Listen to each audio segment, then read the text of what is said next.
चलिए तो सीधा चलते हैं रायपुर, जहां वित्त मंत्री ओपी चौधरी करेंगे प्रेस वार्ता। बता दें सुबह 10 बजे एकात्म परिसर में मीडिया को संबोधित वे कर रहे हैं और केंद्रीय बजट पर आज चर्चा कर सकते हैं। कल केंद्रीय वित्त मंत्री निर्मला सीतारमण ने यह बजट पेश किया था।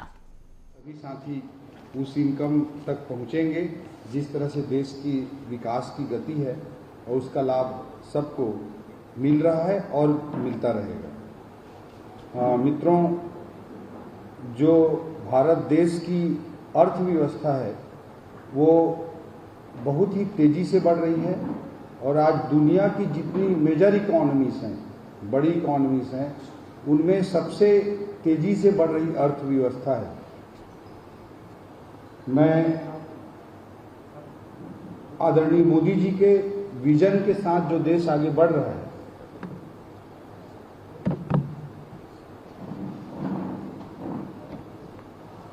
मोदी जी के विजन के साथ जो देश आगे बढ़ रहा है, उसके जो विजन है, जो विजन के उनके बिंदु हैं, वो हर बजट में वो दिखाई देते हैं। 2047 तक भारत को विकसित राष्ट्र बनाने का एक स्पष्ट लक्ष्य और उसके लिए आवश्यक विजन मोदी जी इस देश को दिए हैं और उसके अनुरूप लगातार कार्य हो रहे हैं। अभी एक बुक आई है जिसका मैं बहुत बार जिक्र करता हूं। हमारे भिलाई में ही पढ़े लिखे एक इकोनॉमिस्ट हैं जो कृष्णमूर्ति सुब्रमण्यम जी, जो उनका स्कूलिंग वगैरह हमारे भिलाई में ही हुआ था और बाद में बहुत बड़े इकोनॉमिस्ट बने। और मोदी जी जब 2014 में सरकार में आए, प्रधानमंत्री बने, तो उनके चीफ इकोनॉमिक एडवाइजर भी रहे, मुख्य आर्थिक सलाहकार रहे। उन्होंने अभी एक बुक लिखी है, इंडिया एट 100। भारत जब आज़ादी के 100 साल पूरे करेगा तो भारत की इकॉनमी का साइज क्या होगा। मोदी जी का भी स्पष्ट विजन है कि जब हम आज़ादी के 100 साल पूरे करेंगे 2047 तक, तो भारत को हम विकसित राष्ट्र के रूप में निर्मित करेंगे। ये उनका स्पष्ट विजन है। और इस 23-24 साल का जो समय है, 75 साल से 90 साल तक के 25 साल के समय को आदरणीय मोदी जी ने अमृत काल की संज्ञा दी है। और इसमें उन्होंने जो बुक में लिखा है कि भारत की इकॉनमी अभी लगभग आज तो $3.7 ट्रिलियन की है। जब उन्होंने बुक लिखी तब इंडियन इकॉनमी 2 साल पहले $3.2 ट्रिलियन की इकॉनमी थी, 3.3 ट्रिलियन के लगभग की इकॉनमी थी। तो आज जो $3.7 ट्रिलियन की इकॉनमी है, ये बढ़कर $55 ट्रिलियन की इकॉनमी हो जाएगा।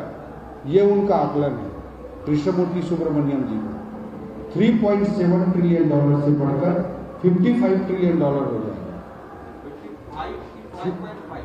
55 ट्रिलियन हो जाएगा इंडिया। आने वाले 23 सालों में भारत की इकॉनमी के साइज के बढ़ने का उन्होंने जो अनुमान लगाया है वो 3.7 ट्रिलियन से 55 ट्रिलियन की इकॉनमी के बढ़ने का अनुमान लगाया है। तो उनका अपना एस्टिमेशन है, उनका अपना आधार है। उनका मानना है कि 8% का जीडीपी ग्रोथ हम अचीव कर पाएंगे।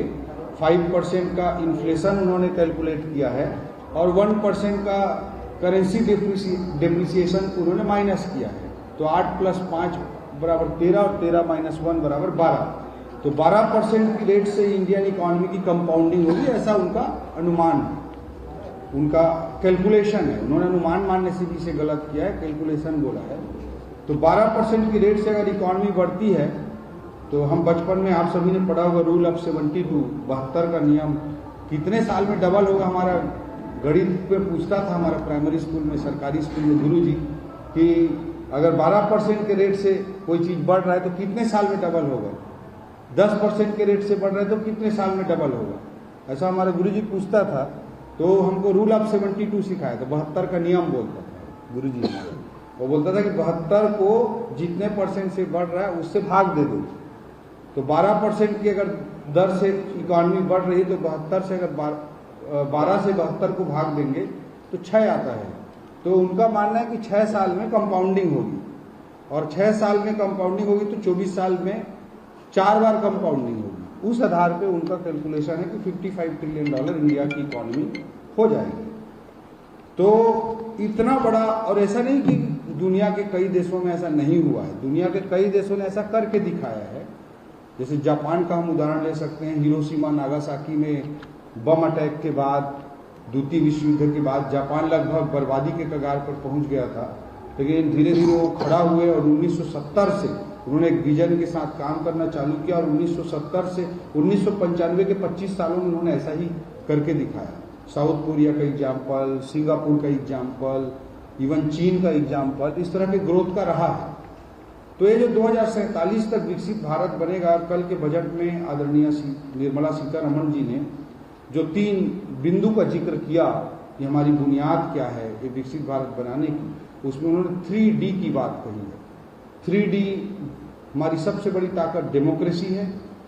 डेमोक्रेसी किसी भी आर्थिक विकास को सस्टेनेबल बनाता है। अब बांग्लादेश बहुत अच्छे तेज गति से विकास कर रहा था, डेमोक्रेसी जिस तरह की परिपक्व होनी चाहिए थी वहाँ नहीं रही, तो देश में पूरा एक डिस्ट्रेस पैदा हुआ और पूरा सब चीज़ एक बार में एक झटके में खत्म हो गया। तो हमारे डेमोक्रेसी हमारे इकोनॉमी के लिए भी सबसे बड़ी ताकत है कि एक सस्टेनेबल ढंग से एक लोकतंत्र में ही अर्थव्यवस्था बढ़ सकती है। तो उन्होंने इसी आधार पर एक पहला पॉइंट डेमोक्रेसी को